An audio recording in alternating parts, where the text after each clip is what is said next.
Budget आप देखेंगे ना तो पूरा ग्रोथ प्रोग्रेसिव बजट है, एकदम विकसित भारत की तरफ जाने वाला बजट है।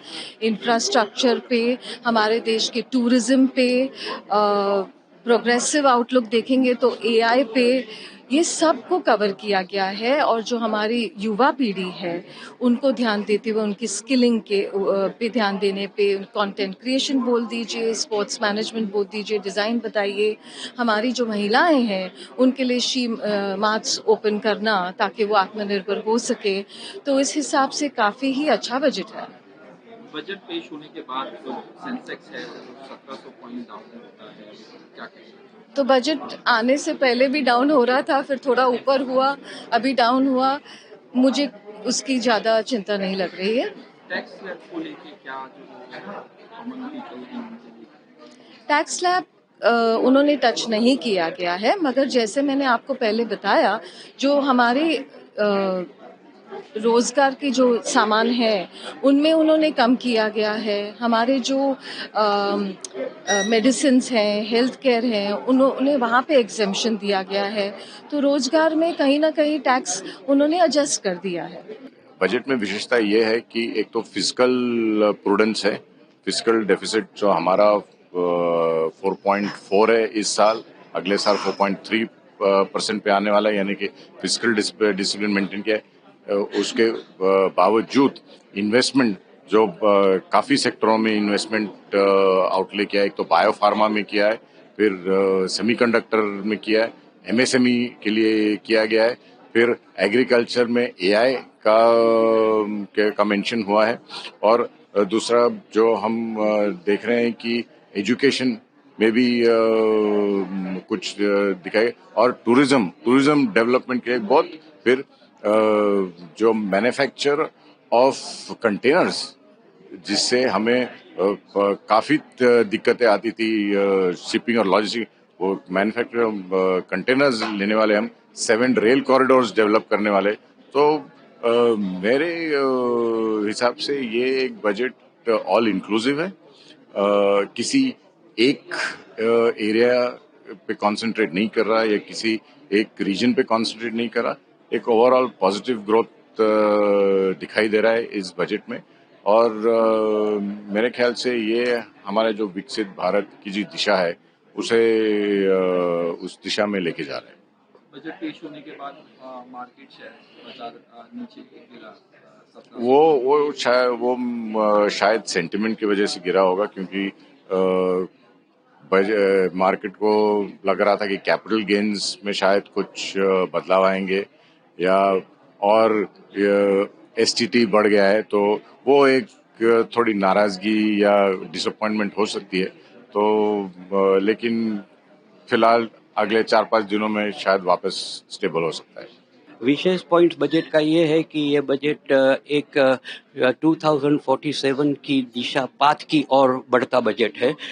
अगला 8 बजट जो निर्मला जी ने पेश किया है, वो 8 बजट एक के बाद एक एरिया कवर करके, अब ये 9th बजट, ये बजट ऐसा है कि इसमें एक क्लियर डायरेक्शन दिया है 2047 तक भारत को किस तरह से, किस दिशा में आगे बढ़ना है in all expect. Manufacturing, MSME को कैसा बढ़ावा देने का है, एक्सपोर्ट को कैसा बढ़ावा दिया जाएगा, न्यू टेक्नोलॉजी है, एआई है, रोबोटिक्स है, सेमीकंडक्टर है, रेयर अर्थ मिनरल है, इसके ऊपर जो ध्यान दिया गया है एक बहुत ही अभूतपूर्व और ट्रांसफॉर्मेटिव बन सकता है अगर इम्प्लीमेंटेशन प्रॉपरली हो गया तो। बजट पेश हुआ उसके तुरंत बाद मार्केट जो है सेंसेक्स 1700 मैं मार्केट का जो मार्केट में जो कुछ भी अभी चल रहा है उसका बजट से कोई मैं रिलेशन नहीं देख रहा हूँ, तो ऐसा जनरली होता भी नहीं है। और इस बजट में तो सारी चीजें हैं वो पॉजिटिव है, तो मार्केट इस तरह से रिएक्ट करता है तो उसमें कोई, मुझे नहीं लगता है कि कोई सीधा संबंध है। तो आपने देखा होगा बजट में इस यथार्थ को देखा गया है कि विश्व में आजकल क्या हो रहा है। ये जो आप कह रहे हैं उथल पुथल या अनसर्टेनिटी, जो हम लोग मानते हैं कि एक अनसर्टेनिटी सी तो है ही, तो इसको देखते हुए जो हमने कदम पहले से उठाए हुए हैं, जो कि है मैन्युफैक्चरिंग पे थ्रस्ट, 2014 से मैन्युफैक्चरिंग पे थ्रस्ट शुरू हुआ, मेक इन इंडिया से, फिर बड़े बड़े PLI स्कीम आए और उसी श्रृंखला को आगे बढ़ाते हुए इस बजट में आपने देखा होगा कि बड़े सिलेक्टेड स्ट्रेटेजिक और फ्रंटियर सेक्टर्स को चुना गया है, जैसे बायोफार्मा, जैसे केमिकल पार्क्स भी एक बहुत बड़ा एक सेक्टर है जो कि एक साथ जो केमिकल इंडस्ट्री है, कहा जाता है कि वो केमिकल हर चीज में इस्तेमाल होता है, वो हुआ। और फिर जो ISM है, जो सेमीकंडक्टर का second part, electronic components, rare earth corridor, तो ये सारे सेक्टर्स ऐसे हैं जिसमें हम अपनी आत्मनिर्भरता के बल पे बढ़ा करके उसको क्रिटिकल इंपोर्ट्स को रिड्यूस करना चाहते हैं और अपनी आर्थिक व्यवस्था में रेजिलियंस और ग्रोथ प्रोटेक्ट करना चाहते हैं। बजट से पहले जो है अभी इस टाइम 3-4 चीजें हैं जो काफी चर्चा में है। तो रुपये का डिप्रिसिएशन, सोना चांदी लगातार घट रहा है, तो किस तरह से इस इंडिया इसके असर से दूर रहेगा, क्या उपाय किए गए हैं? देखिए, आजकल की दुनिया ऐसी है कि कोई भी देश बाहर अपने देश के बाहर जो भी सिस्टम्स हैं या जो भी दूसरे देशों में होता है उससे बचा रहे या उससे अछूता रहे, ऐसा हो नहीं सकता है। We all get affected by each other's movements, by happenings in the other parts of the country, of the world, और उसी तरह से हम भी उसी तरह से इम्पैक्टेड हैं जैसे कि अन्य देश भी हैं।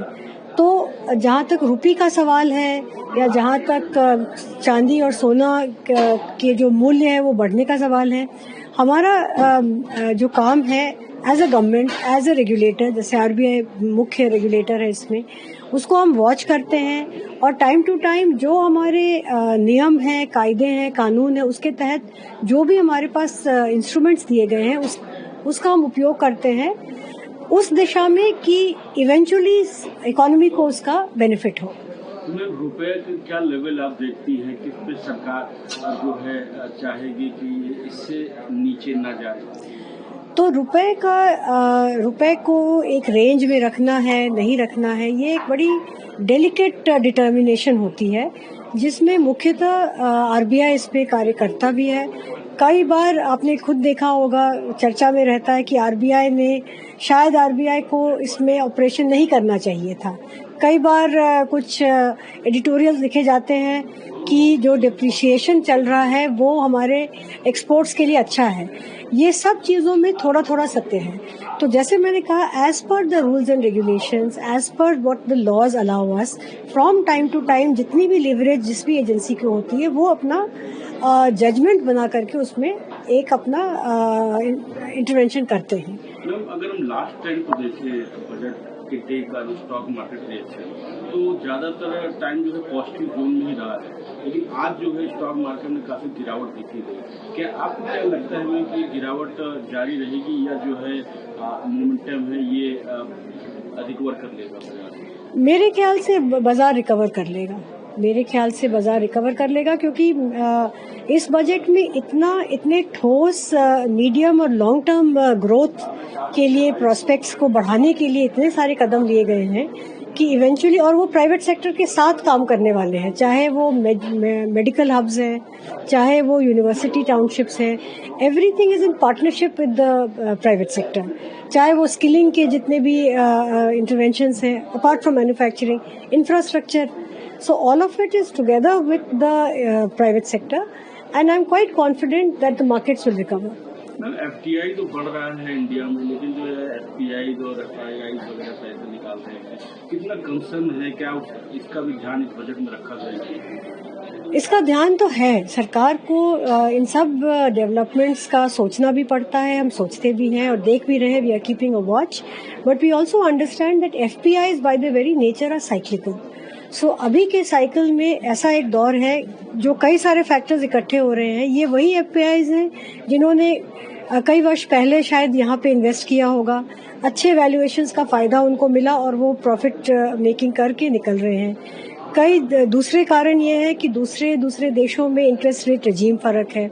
हमारे यहाँ वैल्यूएशन कही जाती थी कि ओवर वैल्यूड है, जो अब मॉडरेट हो रही है।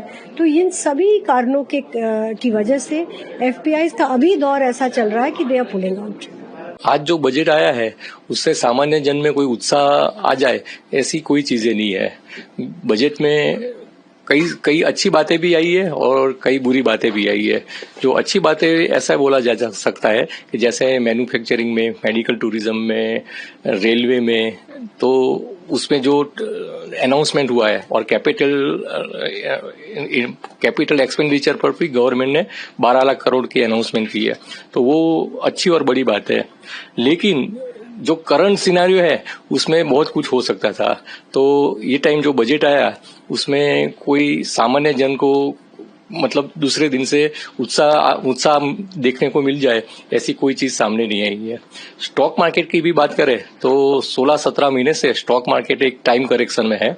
सेंसेक्स निफ्टी भले ही लाइफ टाइम हाई से 4-5% नीचे दिख रहे हैं, लेकिन जो स्टॉक स्पेसिफिक करेक्शन है वो तो बहुत बड़ा है और जितने भी इन्वेस्टर है उसमें से लगभग जो इन्वेस्टर के पोर्टफोलियो है वो 30 से 60% नीचे दिख रहे हैं। तो ऐसे टाइम में स्टॉक मार्केट में कोई छेड़छाड़ करना वो कोई अनावश्यक बात थी। और सिक्योरिटी ट्रांजैक्शन टैक्स में जो बढ़ावा किया वो अभी प्रॉपर टाइम नहीं था। भले गवर्नमेंट का उद्देश्य ऐसा हो कि सिक्योरिटी ट्रांजैक्शन टैक्स में जो बदलाव करे उससे जो सट्टाकीय प्रवृत्ति है उस पर अंकुश आ जाए, लेकिन अभी जो टाइम चुना है ना वो एकदम गलत था। आपने जैसे बताया कि लोगों की अपेक्षाएं जो थी वो उसमें कुछ ये बजट में कुछ फुलफिल नहीं हुई थी, तो आप क्या लगता है आपको कि कौन कौन सी ऐसी अपेक्षाएं थी कॉमन लोगों की जो पूरी नहीं हुई? पहले तो कर में जो बदलाव है वो इस बार देखने को नहीं मिला। तो गवर्नमेंट उसके लिए ऐसा बोलती है कि प्री बजट ही हमने उसका अनाउंसमेंट कर दिया था। फिर जीएसटी में जो कट किया उसके बाद भी कॉर्पोरेट अर्निंग में कोई बड़ा चेंज नहीं दिखता है। और निफ्टी 500 में जितनी कंपनियां हैं उसके जो रिजल्ट आ रहे हैं वो 17 महीने के लो पे आ रहे हैं।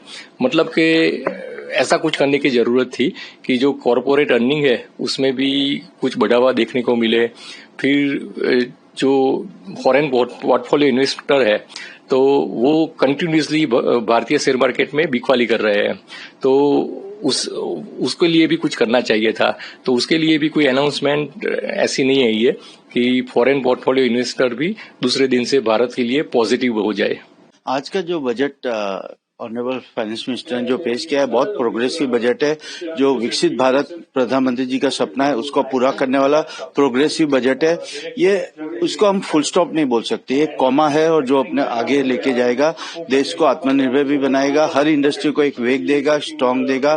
काफी सोच विचार के बजट को जो भी आज की जरूरत है देश को उस हिसाब से, और जो भी एक्सटर्नल शॉक्स जो आ रहे हैं जियोपॉलिटिकल सिचुएशन है उसको आराम से देश को बचाने के लिए जो हमें अपनी जरूरत है उनको पूरा करने के लिए जो इंडस्ट्रीज को आज जरूरत है, जो क्रिटिकल इंडस्ट्रीज देश में चाहिए ताकि कोविड के टाइम पे जो अछत हुई थी वो नहीं आए आने वाले 10 साल में, उन सबको ध्यान में रखते हुए आज से ही समझिए कि इंडियन इकोनॉमी में एक नया दौर चालू होगा एमएसएमई के लिए और ईज ऑफ डूइंग बिजनेस के लिए।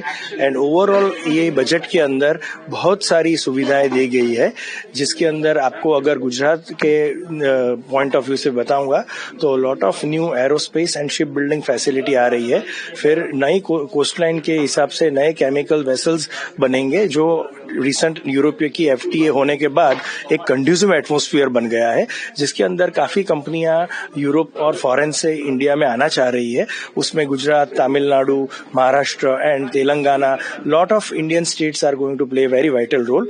और ये बजट के लिए और अगर कहना चाहूंगा तो दिव्यांगों के लिए, मेंटल हेल्थ के लिए निम्हंस, वेलनेस के लिए Ayurveda, subsidise medication for the people, public private partnership से बड़ी हॉस्पिटलों का आना, ये सब चीजें एक ओवरऑल होलिस्टिक अप्रोच बता रही है कि जिसमें खाली कंट्री के लिए budget is not only for the industries, it is for the common people as well. Thank you. आपकी अपेक्षाओं के अनुसार ये बजट था या फिर आपकी जो अपेक्षा थी उससे बिल्कुल उल्टा, या फिर कुछ अनाउंसमेंट ऐसी थी जो आपने अपेक्षा नहीं की हो, ऐसा अनाउंसमेंट किया गया हो इसमें?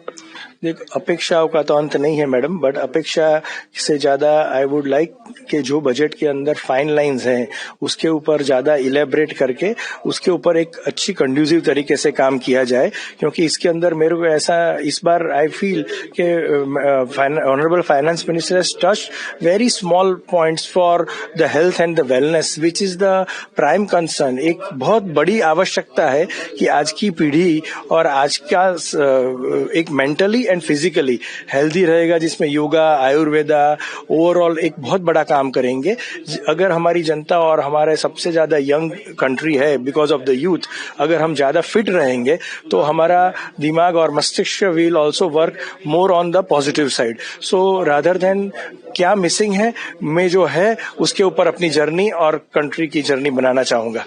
আমাদের ভিডিও ভালো লাগলে লাইক এবং শেয়ার করুন, কমেন্ট সেকশনে গিয়ে জানান আপনাদের মতামত।